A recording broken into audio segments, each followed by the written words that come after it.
You wanted Susie to travel within Europe. She decides to go to Denmark because she heard that they value sustainability. She's not sure how to get there, though. Let's look at the transport options and calculate the CO2 emissions. Did you know? Tourism is responsible for roughly 8% of the world's carbon emissions. Half of those emissions come from transport.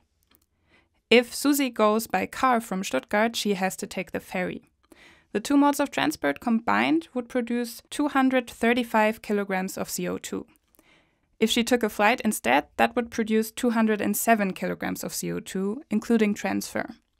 These numbers are according to the travel calculator that is linked below. Consider this. Contrary to popular belief, flying is not always the least sustainable option. It's always worth calculating.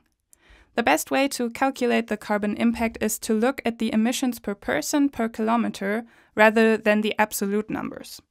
In 2022, the carbon footprint of car traveling per kilometer was even higher than that of international flights.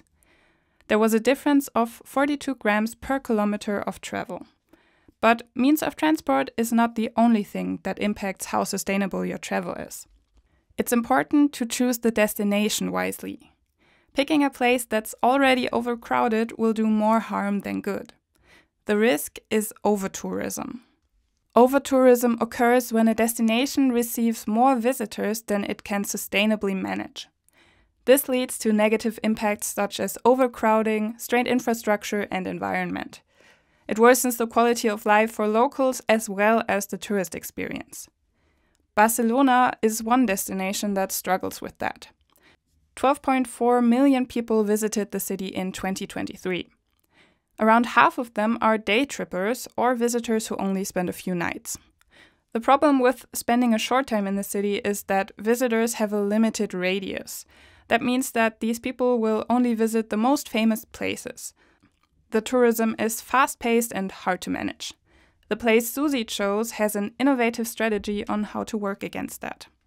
CopenPay is an initiative from Copenhagen that rewards travelers for eco-friendly choices. To work against fast-paced tourism, they want to encourage travelers to stay longer.